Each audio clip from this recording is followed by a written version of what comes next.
আল্লাহ সুবহানাহু ওয়া তাআলা কোরআন নাজিল করার ক্ষেত্রেও তাওরাত নাজিল করেছেন পাথরের খণ্ডে লিখিত অবস্থায়, কোন কিতাব নাজিল করেছেন চামড়ায় লিখিত অবস্থায়, কোন কিতাব দিয়েছেন বাক্সবন্দি করে। আর ইহুদি আলেমরা সেই বাক্সকে পুঁজি করে ব্যবসা করেছে, গরিব সাধারণকে ধরতে দেয় নাই। ব্রাহ্মণরা তাদের কিতাবকে কক্ষিগত করেছে, সাধারণ নমদেরকে ধরতে ছুঁইতে দেয় নাই। এমনি ভাবে যুগে যুগে মানুষকে বিভক্ত করে তিন শ্রেণীর মানুষেরা নিজেদের গোলাম বানিয়েছে, নিজেদেরকে প্রভু বানিয়েছে। এক শ্রেণী হচ্ছে ফিরাউন মার্কা শাসকেরা, স্বৈর শাসক, জালিম শাসকেরা। তারা নিজেদেরকে মনে করেছে দেশটা আমার বাবার, এক এক করে দুইটা রাষ্ট্র স্বাধীন করে দিয়েছে। বাপটা আমার, আমার বোনের, আমার ভাইদের। এখানে সাধারণ জনগণের কোনো ক্ষমতা নেই, তারা সব সাধারণ, আমরা সব অসাধারণ। কোরআন বলছে ইন্না ফিরাউনা আলা ফিল আরদ, সূরা কসাস 3 নম্বর আয়াত থেকে পড়ো। ইন্না ফিরাউনা আলা ফিল আরদ, নিশ্চয়ই ফিরাউন তার ভূখণ্ডে সে আলা, সর্বময় ক্ষমতার উচ্চ পর্যায়ে দখল করে আছে। মেম্বার থেকে মন্ত্রী পর্যন্ত, ইউপি সদস্য থেকে মন্ত্রী পর্যন্ত তার আঙ্গুলের ইশারা ছাড়া কেউ কিছু করতে পারে না। আলা ফিল আরদে, সব ক্ষমতা নিজের হাতে কুক্ষিগত করেছে, সব কিছু তার ইশারায় চলবে। এমনি ভাবে ওয়াজআলা আহলাহা শিয়া, সে তার দেশের জনগণকে বিভিন্ন দলে ফেরকা বিভক্ত করেছে। কাউকে রাজাকার তকমা লাগিয়েছে, বুড়ো হলে রাজাকার, যুবক হলে জঙ্গি। আর কেউ স্বাধীনতার পক্ষে, কেউ স্বাধীনতার বিপক্ষে। আর যদি ছাত্র হয় তাহলে তাদেরকে বলবে রাজাকারের নাতিপুতি। ওয়াজআলা আহলাহা শিয়া, কে বলেছেন? আল্লাহ বলেছেন। আল্লাহ কোরআনের 28 নম্বর সূরা আল কাসাস এর শুরুতে আল্লাহ তাআলা বলছেন ওয়াজআলা আহলাহা শিয়া, সে তার দেশের জনগণকে বিভিন্ন শিয়া বানিয়েছে। শিয়া মানে কি? শিয়া মানে দল, শিয়া মানে ইরানের শিয়া না। ওই শিয়াদেরকেও শিয়া বলা হয় কারণ তারাও মানুষের, তাদেরকে দাবি করে তারা শিয়ানে আলী, আলীর দল। শিয়া অর্থ কি? এবারে কোরআনের সূরা কাসাস 28 নম্বর সূরার 4 নম্বর, 3 নম্বর না 4 নম্বর, ওয়াজআলা আহলাহা শিয়া। এবারে আমার হাতে আছে ওয়াজআলা আহলাহা শিয়া, সে তার দেশের জনগণকে বিভিন্ন দলে বিভক্ত করে রেখেছিল। ইস্তাদঈফু তায়ফাতাম মিনহুম, তাদের থেকে একদল মানুষকে দুর্বল করে রেখেছিল। এক দলকে তার সোনার ছেলে, এক দলকে সন্ত্রাসী বানিয়ে 10টা হুন্ডা, 20টা গুন্ডা, আন্দোলন ঠান্ডা এরকম উস্কানি দিয়ে এক দলকে অস্ত্র দিয়ে শক্তিশালী করেছে, আর এক দলকে কারাবন্দী করে তাদের জমি জমা লুটপাট করে ব্যবসা বাণিজ্য ধ্বংস করে দুর্বল করে রাখার চেষ্টা করেছে। ফেরাউনদের চরিত্র আল্লাহ তুলে ধরেছেন। এরপরে বলেছেন ইউযাব্বিহু আবনাহুম ওয়া ইস্তাহয়ী নিসাহুম, ওই ফেরাউনের চরিত্র ছিল সে পুরুষদেরকে হত্যা করত, নারীদেরকে জীবিত রাখত। কিন্তু লেডি ফেরাউন নির্বিচারে গুলি করে ছেলে মেয়ে সকলকে হত্যা করেছে।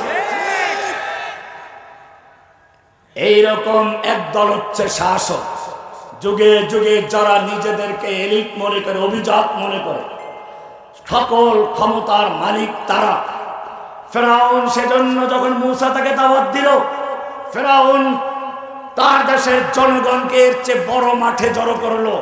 কোরআন বলছে ফাহাশারা ফানাদা, সে তার দেশের জনগণকে একত্রিত করলো, হাসর করলো। হাসর, হাসর মানে বড় মাঠ, জড়ো করলো। ফানাদা, সে ঘোষণা করলো আনা রাব্বুকুমুল আলা, আমি তোমাদের প্রধান রব, আমার চেয়ে বড় কে আছে। লেডি ফেরাউন এটাই করেছে। এরপরে বলেছে মা আলিমতু মিন ইলাহিন গায়রি, এই ভূখণ্ডে আমি ছাড়া কারো হুকুম চলবে না, আমি ছাড়া কারো আনুগত্য চলবে না, আমার অনুমতি ছাড়া এখানে থাকা যাবে না। এরপরে আরো বলেছে লাইন ইত্তাখাযতা ইলাহান গায়রি, আমাকে বাদ দিয়ে যদি অন্য কোন ইলাহ গ্রহণ করো, অন্য কোন আল্লাহ মানো, অন্য কারো বিধান মানো, লা জাআলান্নাকা মিনাল মাসজুনিন, সোজা আমি তোমাদের জেলে ঢুকিয়ে দেব। এক শ্রেণী পাওয়া গেল যারা যুগে যুগে ফেরাউন হয়েছে, মক্কার ফেরাউন আবু জাহল আবুল হাবরা। এমনি ভাবে ভারতবর্ষের এক সময় ফেরাউন হয়েছিল ইংরেজরা, তারপরে সর্বশেষ আমরা লেডি ফেরাউনকে দেখেছি। একই রকম হুকুমত চালিয়েছে, দেশের জনগণকে দুর্বল করে রেখেছে, কিছু লোকদেরকে অস্ত্র দিয়ে শক্তিশালী করেছে, গুম করেছে, খুন করেছে, লুটতরাজ করেছে, চাঁদাবাজি করেছে, গোটা দেশের অর্থ সম্পদকে খালি করে লুটপাট করে বিদেশে বেগম পাড়া বানিয়েছে। এমনকি যখন পালিয়ে যাচ্ছে তখনও নেতা নেত্রীদের খবর না নিলেও বারবার জিজ্ঞেস করছিল লাগেজ ভর্তি টাকা পয়সাগুলো ঠিক মতো হেলিকপ্টারে উঠলো কিনা। একদল মানুষ হচ্ছে এটা। এবারে 2 নাম্বার আরেকটা গ্রুপ যারা নিজেদেরকে এলিট বানিয়েছিল, তারা হচ্ছে এই জালিম স্বৈরা শাসকদের 5টা গোলামের দল, দরবারি আলেম, দরবারি মৌলবী।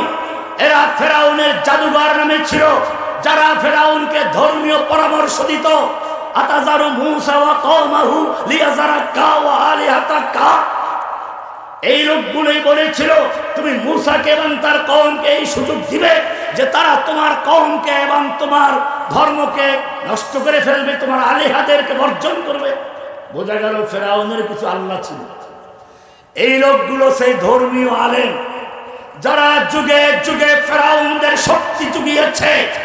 জনসমর্থন যখন উল্টে গেছে তখন তারা ফতোয়া লিখেছে, ইংরেজদের পক্ষে গোলাম আহমদ কাদিয়ানী ফতোয়া লিখেছে, লেডি ফেরাউনের পক্ষে 1 লক্ষ মুফতির ফতোয়া ফরিদউদ্দিন মাসউদ লিখেছিল। এ দ্বিতীয় শ্রেণীর লোক।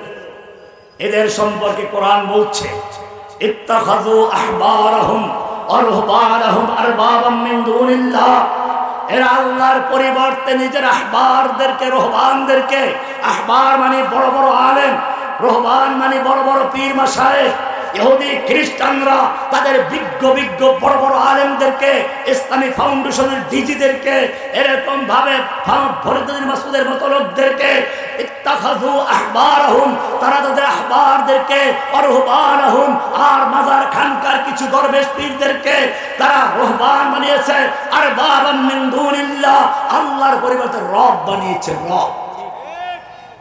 রব বানিয়েছে। আদি ইবনে হাতেম, হাতেম তাইর পুত্র আদি মক্কা বিজয়ের পরে পালিয়ে গিয়েছিল। আল্লাহর নবীর কাছে তার বোন এসে আমান চাইল, নিরাপত্তা চাইল। নবী তাকে নিরাপত্তা দিলেন। আদি ইবনে হাতেম নবীর দরবারে আসলেন, এসে শুনলেন এই আয়াত তেলাওয়াত করছেন ইত্তাখাযু আহবারাহুম ওয়া রুহবানাহুম আরবাবাম মিন দুনিল্লাহ, ইহুদি খ্রিস্টানেরা তাদের আলেমদেরকে, তাদের দরবেশদেরকে, পীরদেরকে আল্লাহর পরিবর্তে রব বানিয়ে নিয়েছে। বাপের বেটা আদি দাঁড়িয়ে গেছে, বলছি ইয়া রাসূলুল্লাহ আমার আপত্তি আছে, আমি খ্রিস্টান আলেম, ইহুদি ধর্ম সম্পর্কে জ্ঞান আছে, আমরা ইহুদি খ্রিস্টানরা আল্লাহর পরিবর্তে আমাদের পোপ পাদ্রীদেরকে, আলেমদেরকে রব বানাই নাই। রব বানাই নাই, কোরআন বলছে রব বানিয়েছে। আল্লাহর নবী জিজ্ঞেস করেন, তিরমিজির হাদিস খুলে দেখো, বিষয়টা কি এমন নয়? আল্লাহর কালামে একটা বিধান দিয়েছে, আর তোমাদের সেই পোপ পাদ্রীরা ওটাকে হালাল করে দিয়েছে।